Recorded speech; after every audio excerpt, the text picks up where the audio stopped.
Et bonsoir à tous. Du coup, il m'a présenté rapidement. Je vais juste faire une petite présentation pour ceux qui ne me connaissent pas. Du coup, je suis consultant Symfony, Vue.js et Monorepo.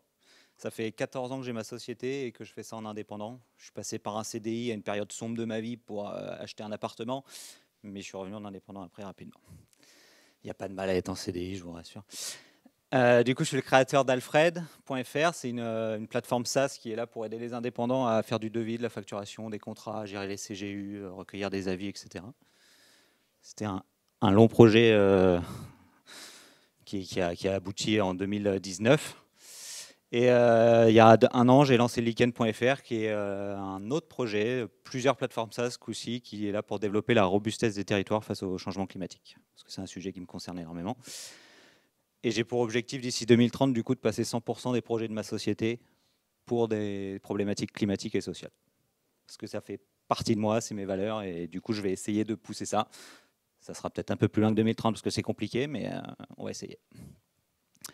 Du coup, aujourd'hui, on va être 30 minutes ensemble, peut-être un peu plus, peut-être un peu moins, il y aura des aléas. On va parler architecture, vision, produit, de quoi on parle quand on parle de headless, de découplé, etc. On va ensuite voir comment on le fait, donc concrètement avec API Platform, parce qu'on est quand même à la conf d'API Platform, donc il faut bien en parler un peu. On va faire du Vue.js, paniquez pas, ça va vraiment bien se passer. C'est juste du JS et en plus on va faire du TypeScript, donc c'est typé, on reste tranquille. Et on va voir après Monorepo qui est un outil pour faire du monorepo. Donc c'est ces 3 points qu'on va voir concrètement pour vous aider, vous, à vous lancer aussi si vous avez envie. Donc headless et découplé.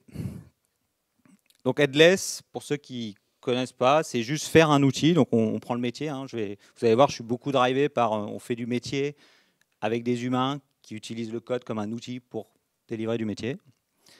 Donc le headless, c'est simple, on va faire on va créer le métier de manière à fournir une API que quelqu'un d'autre puisse utiliser. Un des exemples que vous devez tous connaître, c'est Stripe qui fournit des API pour vous permettre de faire du paiement en ligne. C'est les plus gros, c'est très connu pour leur partie headless qui justement fournit juste l'API. Donc il y a toujours des back tiers qui vont venir se connecter ou des front tiers qui vont venir se connecter. Si vous n'avez pas ça, votre outil ne sert à rien. Enfin, il n'y a pas lieu de le faire s'il n'y a personne d'autre qui l'utilise. À part pour vous, bien sûr. Donc le minimum qu'on fournit, souvent, c'est un front-end qui va générer des clés API. Donc ceux qui utilisent OpenAI, par exemple, vous allez générer des clés dessus pour pouvoir ensuite utiliser leur modèle, leur LLM, etc. C'est tout pareil, le but, c'est de construire l'outil de cette manière-là. On fournit des spécifications OpenAPI parce qu'on est quand même sympa pour le suivant, on essaye de lui expliquer ce que notre API fait, comment on l'utilise, etc. Donc dans la continuité de ce que vous a dit Fabien ce matin, c'est fournir en fait tout ce qu'il faut aussi à un humain, comme pour la suite qui arrive, qui est les IA, et va falloir fournir des spécifications, des SDK, des choses comme ça. Découplé, c'est pareil, on est sur du headless, sauf que là, on va fournir un front-end à nos clients, ce qui est quand même plus sympa qu'une API pour des humains, quoi. On va leur fournir vraiment des boutons, en gros, pour cliquer, hein, et qui va se connecter à notre API, qui est de notre côté, sauf qu'on essaye de la garder découplée, donc que chacun ait leur propre vie. Donc de la même manière que si vous souhaitez refaire le front de Stripe parce que c'est un de vos délires de week-end, vous le faites de manière découplée par rapport à Stripe, vous n'allez pas voir les ingénieurs de Stripe pour qu'ils modifient l'API pour vous, quoi. On garde le même concept même si c'est en interne de votre société ou de votre projet perso dans un angle. Alors pourquoi on sent à faire ça? Parce que tant que ça fonctionne en soi, l'informatique c'est cool, ça résout le métier, ça fonctionne, c'est bien. Première raison, on sépare les responsabilités. Donc on va séparer la donnée, le métier, vraiment ce qui fait pourquoi vous êtes là à faire de l'informatique en gros, de sa représentation, donc l'UX. Donc concrètement le choix des couleurs, quoi, si on résume ça à ça. Vous savoir si le border radius on le fait de 20 pixels ou de 30 pixels, quoi. Des vraies questions existentielles. Ensuite on a la gestion d'équipe. Alors il n'y a pas que des grosses équipes, c'est très hétérogène, il y a des grosses équipes, des petites équipes, etc. Et le mieux, c'est de permettre un travail parallèle, du coup. Donc vos fronts, ils vont focus sur l'UX, et vos métiers, ils vont focus sur le back. Ils vont bien sûr communiquer, donc ça va être un peu étrange pour vous, mais là c'est de les séparer, mais pour qu'ils communiquent mieux ensuite sur votre projet. Et puis les full stack, ils deviennent schizophrènes au milieu, et puis ils font un peu tout, quoi. Mais ils sont là, ils sont bien, quoi. L'autre utilité de ça, c'est de capitaliser sur votre code. Je rencontre beaucoup, hein, quand je suis chez des clients, je rencontre beaucoup de personnes, enfin d'entreprises qui injectent des millions pour développer un produit en interne, pour résoudre leur métier, sans se dire que ce même produit pourrait leur générer des revenus en fait. Pour aller chercher, je sais pas, la concurrence qui a les mêmes soucis dans le même domaine technique, etc. Bah, vous pourrez peut-être vendre votre API et devenir un acteur tech de ce secteur. Et ensuite, il y a l'IA. Bon, je ne vais pas plus développer ça, hein, ce n'est pas le sujet de la conf. C'est juste qu'il faut se poser la question de ce qui arrive. Et concrètement, ce qui arrive, peut-être qu'il n'y aura plus de choix sur les couleurs d'un bouton ou du border radius à faire. Il n'y aura peut-être plus d'interface. On passera peut-être tout par des LLM ou des agents IA du coup, qui vont nous permettre d'interagir avec nos données et notre métier. Et bien sûr, le jour où le front il est plus moderne, parce que très souvent, c'est ça qui ne devient pas très moderne très rapidement, quoi. On peut tout refaire le front tranquillement et l'API, elle reste tranquille, le métier reste tranquille, toute la logique qui est la plus dure à convertir en gros du monde réel jusqu'à l'informatique, on la garde tranquillement dans son angle. Les inconvénients, il n'y en a pas des masses. Il y en a juste un qui est quand on n'a pas cette vision-là d'un produit et quand on vient d'un autre monde, peu importe lequel c'est très complexe d'y amener son produit qui est déjà existant. C'est beaucoup plus simple quand on parle d'un projet qui est tout neuf, sur lequel on a table rase et on peut directement bosser dans ces conditions.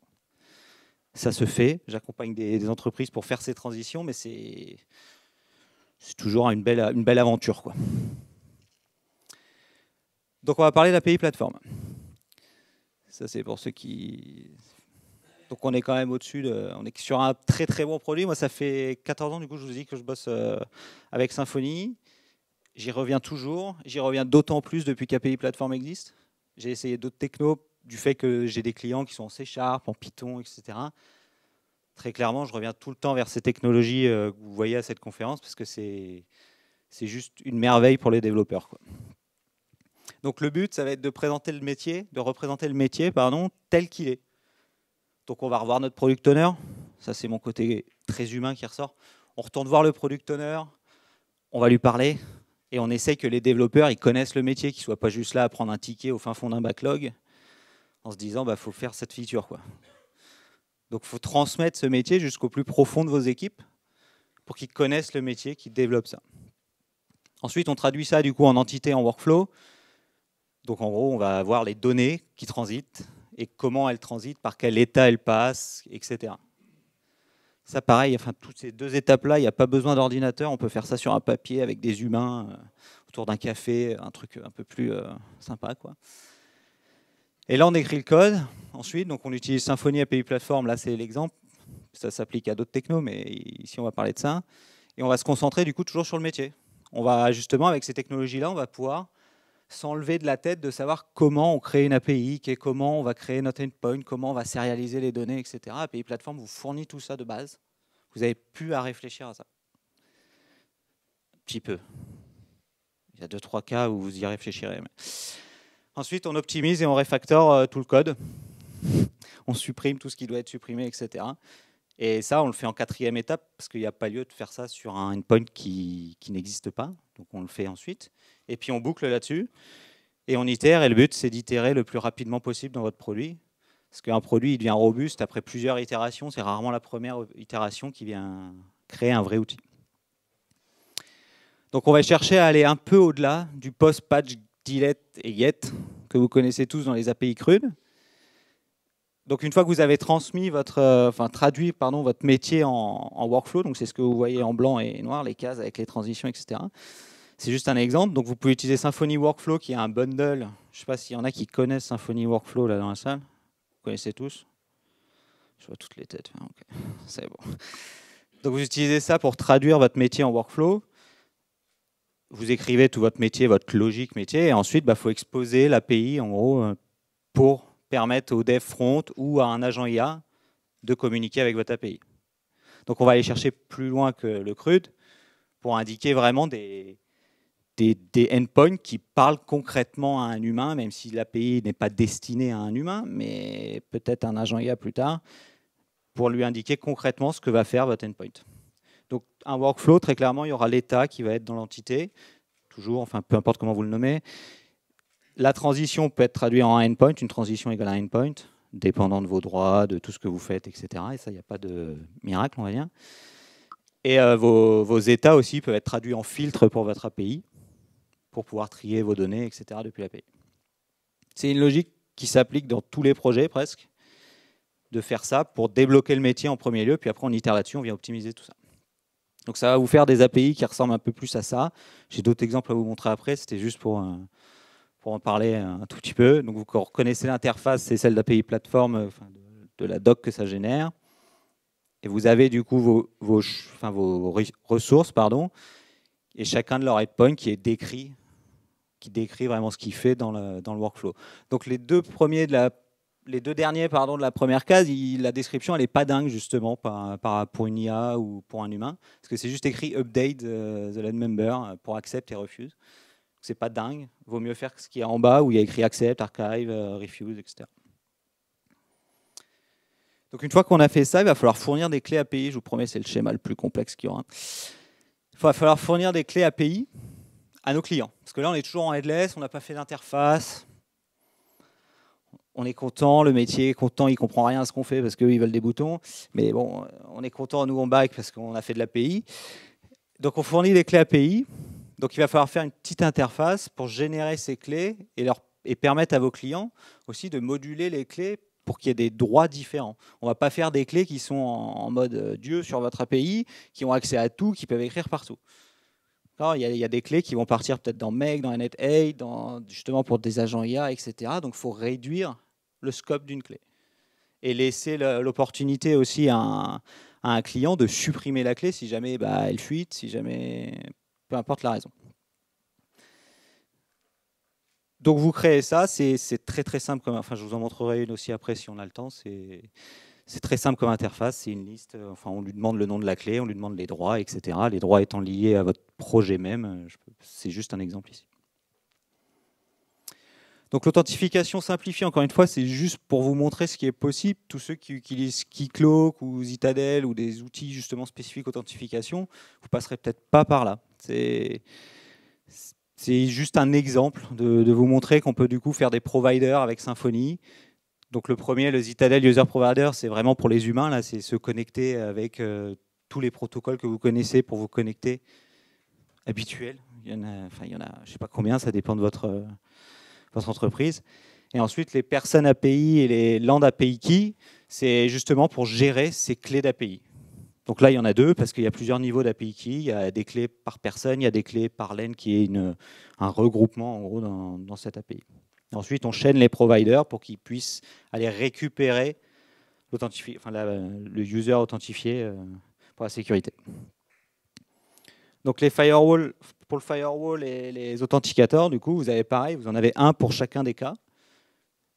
Et du coup, ils vont se chaîner et puis chacun va pouvoir exécuter là où il est fait pour soit des clés, soit des users. Donc, comme je vous ai mis dans l'autre schéma, j'ai volontairement pas lu la base, mais c'est plus vous indiquer qu'il ne faut pas mélanger les utilisateurs en gros humains et les utilisateurs machines. C'est pas le bon plan, même niveau de vos logs, niveau de la traçabilité, niveau de tout ça, c'est pas super, quoi. Donc, on essaye de tout séparer. Là, je vous ai mis rapidement le code exemple, parce qu'il fallait que je mette du code PHP pour ne pas vous faire fuir, avant que je mette le JavaScript. Je vous ai mis du code exemple pour l'authenticateur du coup d'une clé API. Encore une fois, c'est un exemple, ça ne sera peut-être pas ça dans votre entreprise. Là, le but, c'est juste de valider le token JWT, donc qui détient les permissions, qui va détenir toutes les infos qu'il me faut pour faire la sécurité. C'est ça que vous voyez, qui utilise du coup Firebase JWT, donc qui est une librairie qui permet de gérer les tokens dans le code PHP. Et du coup, maintenant, on fait quoi? On a l'API, c'est cool. On fait du headless, ça c'est invendable, hein, très clairement. Il n'y a pas de clients qui vont venir à part si vous êtes déjà en lien avec le business qui en a besoin. Et du coup, vous avez une idée de ce qu'on fait après ou pas?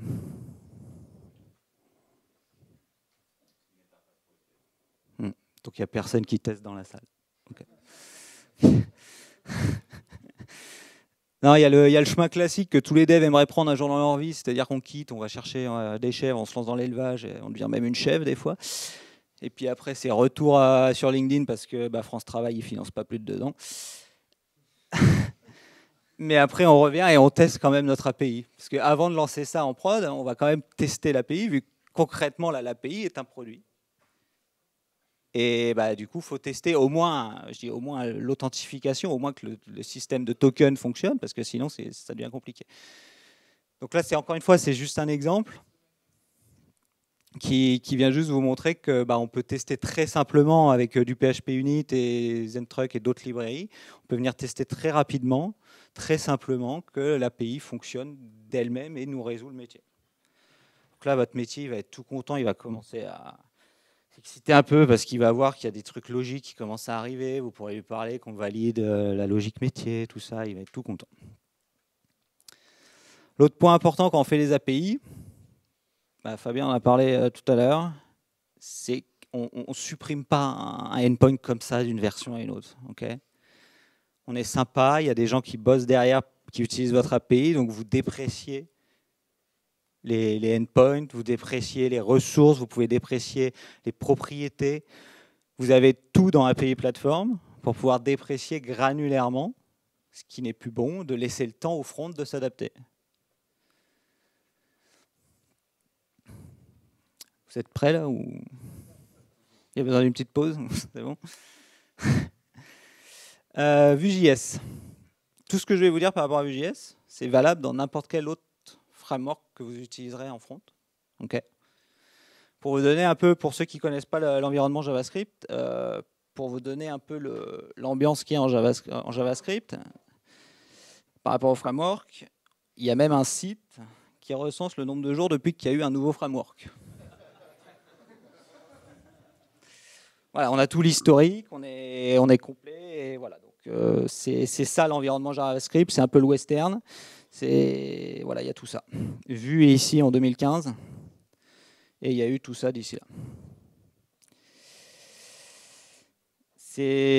On doit faire avec. On est très loin du monde PHP où tout est, surtout avec Symfony et API Platform, tout est rétro-compatible. Ils font gaffe aux versions, ils font gaffe au numéro de version, ils font gaffe à tout ça. Là, très concrètement, à chaque mise à jour d'un paquet, il y a tout qui peut vous péter la gueule. Pour faire simple. Hein. Donc c'est les joies du monde JavaScript. Je l'ai découvert, du coup, moi, ça fait 7 ans que je bosse dans cet univers-là en parallèle d'être back. Hein. Ça n'a pas changé en 7 ans. 2025, c'est toujours ça. Il y a de plus en plus de frameworks qui apparaissent.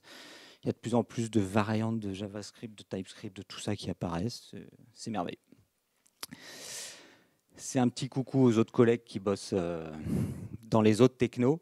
C'est aussi vraiment vous dire, tout ce que je vous présente, ça marche dans d'autres technos. Il n'y a pas, Vue.js n'est pas le meilleur, je ne suis pas à prôner ça. Je suis juste à vous dire que c'est quand même un peu mieux. Mais bon, voilà. C'est juste un avis personnel. Du coup, pourquoi Vue.js? Déjà, c'est indépendant et c'est drivé par la communauté. Je ne sais pas si vous savez les autres, mais il y a Angular qui est de Google, vous avez React de Facebook, vous avez tous ces Next qui est de Vercel, etc. Vous avez toutes ces autres frameworks qui sont drivés par des sociétés derrière, qui font du coup évoluer le produit dans, entre guillemets, leur sens. Donc il n'y a pas de biais lié à l'entreprise qui porte. Quoi. Ensuite, on a la composition API, qui est un des concepts fondamentaux de Vue.js. Alors Vue 3, en Vue 2, ce n'était pas du tout un concept fondamental, c'était le bordel. Mais maintenant, c'est un concept fondamental. Et ça favorise grandement la maintenabilité du coup, et la réutilisation du code. Ce qui était très très complexe en Vue 2 ou dans d'autres frameworks, c'est un enfer. On fait des chamaneries pour essayer de réutiliser son code, etc. Enfin, c'est le bordel. L'expérience des développeurs, elle est vraiment merveilleuse en Vue.js. C'est un gros point qui me fait travailler dans ces écosystèmes, tout comme Symfony ou API Platform. C'est est-ce que le matin, quand je vais allumer mon PC, je vais déjà mettre 40 minutes à me lancer, ou est-ce que je peux faire des choses qui vont me fournir des beaux outils, qui vont vraiment m'être utiles au quotidien, etc. Et les performances, c'est le top jusqu'à un prochain framework qui sera au top. Et voilà. C'est la vie de JavaScript. Donc un des premiers trucs qu'on peut faire, c'est générer un SDK TypeScript. Donc pour ça, on va utiliser OpenAPI ts.dev, donc vous pourrez voir, c'est un projet qui va générer depuis du coup votre sortie API spec. Ça va vous générer le TypeScript, le pendant en gros en TypeScript. Donc des types TypeScript et vos URL pour pouvoir utiliser ça.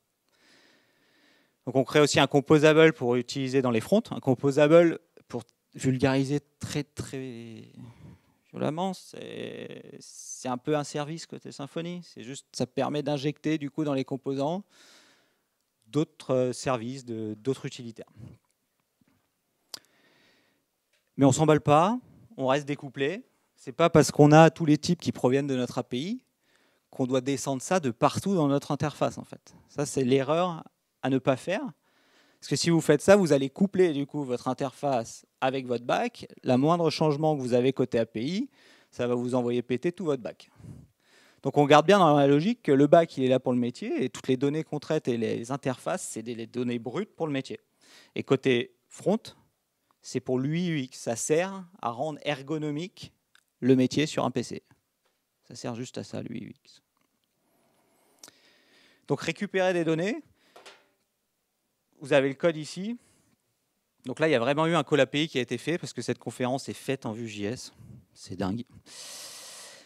Donc il y a vraiment eu l'intégration qui est faite avec le call API. Je vais le relancer pour que... Donc qui est là et vous retrouvez tout comme vous avez l'habitude côté API plateforme.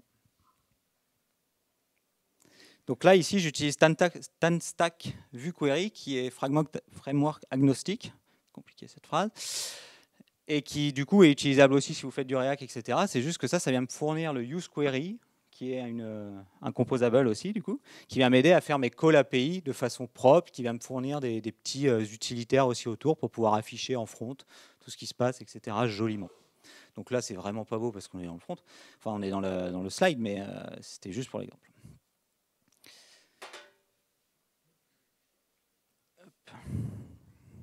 Donc pour modifier les données, on utilise la même librairie. Donc c'est toujours TanStack, sauf qu'on va utiliser useMutation parce que là, on vient modifier de la donnée. Tout pareil, c'est très similaire à l'autre useQuery. On fait toujours nos calls API. Du coup, on voit bien le useYourAPI. Ça, c'est le composable qu'on a fait avant qui provient de notre API spec, notre Open API spec. On l'utilise, tout est typé correctement. Là, vous ne le voyez pas parce qu'on n'est pas dans VS Code, mais oui, il faut VS Code pour Vue.js. Il ne faut pas JetBrains. Donc là, le patch, quand vous allez taper le nom, enfin l'URL de votre API, vous aurez l'autocomplète et vous aurez le typage de la donnée. Donc là, ma réponse va être typée comme des clients en provenance de l'API. Donc c'est ce que je vous disais, on essaye toujours de rester découplé au maximum. Donc on utilise l'API qui est bien sûr côté PHP. Le SDK, là je l'ai mis sur le app, mais en réalité ça va être sur les views, etc. selon les vues qui en ont besoin ou non, sachant que vous pourrez avoir plusieurs SDK dans votre app. Vous n'avez pas forcément qu'une API. Après il y a des histoires de back for front, machin, pour qu'il n'y ait qu'une API. Enfin bref, on ne va pas rentrer dans ce détail-là, mais vous pouvez avoir plusieurs SDK qui du coup sont utilisés à plusieurs niveaux. Le but étant de le garder le plus haut niveau possible dans vos composants pour éviter d'aller enfouir ça dans un composant qui ne va plus être utilisable après ailleurs. Donc là maintenant, on a fait tout ça, on a découplé, c'est super. Du coup, ça veut dire qu'on a déjà minimum 2 paquets. On a un paquet pour le front et un paquet pour le back. Quand je dis un paquet, enfin un repo, quoi, si on le fait en mode classique. Et du coup, là, on doit gérer des versions. Et là, ça devient un autre enfer, parce qu'on doit gérer des versions de côté TypeScript déjà, on doit gérer des versions enfin JS. Ensuite, on va gérer une version quand on publie l'API. Bah, du coup, il faut que le front il aille voir si c'est le SDK, il n'a pas changé, etc. Enfin bref, tout ça est un véritable bonheur pour les développeurs. Et donc là, je vais vous parler d'un outil pour gérer des monorepos. Enfin, je ne vais pas tant vous parler de l'outil, je vais surtout vous parler de monorepo pour vous montrer ce que c'est. Donc polyrepo versus monorepo, pour être très très clair, quand on parle de monorepo, que ça parle à tout le monde, on ne parle pas de monolithe. Là, je ne suis pas en train de dire qu'il faut à tout prix faire un monolithe. Okay, c'est juste, le monorepo, c'est juste une manière d'organiser le code dans votre entreprise. C'est un choix stratégique dans une entreprise de se dire, OK, on ne va pas mettre ça dans plein de repos différents, on va prendre un monorepo. d'où le nom monorepo, il n'y en a qu'un seul. Ça sert à rien de faire monorepo 1, monorepo 2, monorepo 3 dans votre boîte. Je l'ai déjà vu, c'est pour ça que je vous en parle. Et le but, ça va être de capitaliser sur votre code, du coup. Donc la grosse différence, schématiquement parlant, vous avez le polyrepo qui vient appeler chaque lib, chaque app va venir appeler chaque lib, etc. Donc vous avez à gérer les versions, comme je vous disais. Le monorepo, tout va être centralisé.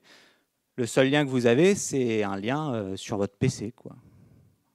Donc des dossiers qui sont organisés avec des packages ou des composers JSON, hein, mais ça reste des dossiers qui sont localisés au même endroit. Donc le but même d'un monorepo, c'est de simplifier le workflow. Parce que très clairement, il n'y a pas un seul dev qui fait de la même manière un package TypeScript ou qui publie de la même manière. En PHP, encore une fois, on est très bien lotis. Il y a Composer et tout qui nous fournit. Il y a des super tutos qui sont fournis pour faire des paquets, donc c'est super bien fait. Côté JavaScript, c'est le chaos. Je ne sais pas comment le dire autrement, c'est le chaos. C'est juste que c'est un gros changement souvent pour les organisations parce que c'est une autre façon de penser le code. On vient vraiment penser le code comme une ressource sur laquelle on peut capitaliser, sur laquelle on peut générer de l'argent, sur laquelle on peut faire de l'analyse, etc. Donc ça change complètement le paradigme par rapport à un code où on fait juste une app. Ça apporte de la cohérence aussi parce que du coup, vu qu'on est centralisé, tous vos pipelines, tous vos outils, etc., qui sont autour de votre code, vous allez tout pouvoir centraliser dans ce monorepo pour que tous vos projets soient cohérents. Quand je dis cohérents, ils n'ont pas besoin d'être tous de la même techno. Hein. Là, justement, c'est l'exemple même où on est en PHP, en Vue, en TypeScript, etc. Donc, ce n'est pas forcément tous de la même techno. Et le but, c'est de faciliter le partage du code et de travailler plus efficacement. Je vous ai mis une petite liste qui vient de monorepo.tools, qui est le site référence de ce type d'outils. Ça rassemble tous les outils qui existent, qui sont faits. Il y en a qui sont faits par Google, d'autres qui sont faits par Facebook, Microsoft, et Monorepo qui est fait par un mec. C'est un ancien de Airbnb qui a fait ça, du coup, et qui fait ça open source et tout. Donc c'est vraiment cool. C'est un projet en Rust et c'est vraiment top de sa part de partager ça. Et qui gère plusieurs langages. Du coup, vous avez aussi des monorepos qui sont là juste pour gérer du JS. Forcément, vous vous doutez, si vous faites du PHP, ça devient compliqué. Donc ça vous permet de faire plein de choses, d'exécuter des tâches, d'orchestrer des tâches, etc., justement de plus débugger vos pipelines en local avant de les envoyer directement dans votre CI et passer 6 mois à essayer de trouver comment débugger une CI. Tous ces trucs-là, vous pouvez du coup les enlever. Si on regarde le spectre actuellement dans le monde, c'est pas moi qui l'ai inventé, hein, c'est encore une fois sur Monorepo Tool, c'est les grosses entreprises qui font ça. Concrètement, mon entreprise fait aussi ça. Pourtant, je suis tout seul. Et je m'y suis lancé en me disant, bon, et pourquoi pas copier Google après tout. On va se lancer, on va tester. En fait, j'avais le réel besoin parce que j'ai une plateforme SaaS qui a 4 fronts et qui, du coup, j'avais envie de généraliser le code. J'avais pas envie de me retaper à chaque fois les mêmes problématiques.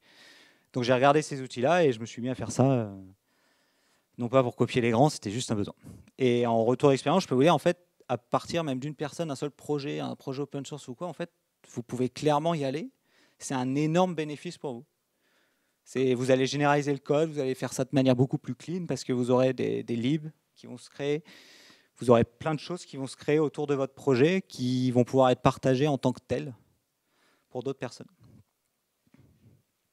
Ça, c'est un exemple simplifié justement de ce qui se passe quand on crée un monorepo. C'est que vous avez vos projets et vous pourrez venir me voir après la conférence pour voir vraiment un monorepo si vous avez envie, de voir comment ça se constitue. Là, c'est une représentation. Donc, vous avez les projets du coup en vert là, qui sont des API, des fronts, des sites web statiques pour présenter votre super app qui va vous faire devenir millionnaire, tous ces trucs. Vous avez tout ça dedans. Et du coup, vous avez les libs à gauche qui, elles, viennent vraiment générer votre code. Enfin, c'est là où vous avez votre métier, c'est là où vous pouvez capitaliser sur votre code. Donc là, vous avez l'exemple, par exemple, d'une API qui s'appelle Terra. On s'en fout du nom. C'est juste une API. Je génère la spec JSON, du coup, et le TypeScript. Il y a une librairie TypeScript Terra API SDK qui contient, du coup, ce qui a été généré par le script que je vous ai montré tout à l'heure. De la même manière, je peux générer un SDK en PHP pour l'autre API que j'ai si je fais du microservice ou pour la fournir à d'autres API externes, etc. Donc vous avez aussi tout ce qui est vu, etc. Tout est organisé par technologie parce que finalement, on ne va pas forcément mélanger les technologies là-dedans. Ce n'est pas le bon plan, quoi. Et vous pouvez choisir après du coup de publier si vous voulez ou non. Ça, c'est juste interne. Si vous voulez ou non, publier. Si je veux publier le TypeScript Terra API SDK, je le publie. Je fais le paquet, je le publie, et il y a d'autres fronts qui vont pouvoir l'utiliser, se connecter à mon API, etc. Ou d'autres agents IA, ou... Enfin bref, vous avez compris le principe. Merci à vous. Vous pouvez tout retrouver, tout ce que j'ai dit. Il y a un projet du coup qui s'appelle Lichen sur GitHub, qui reprend tout ça. C'est un monorepo. Vous aurez tout le code qui est fourni, tout accessible. Vous avez des projets en API plateforme dedans, vous avez des vues, vous avez des sites web statiques, des SSG, des PWA, des SPA, tous ces trucs-là, sauf les SSR, parce que je ne comprends pas ce principe. Mais vous avez tout dedans. Merci beaucoup, Nathan.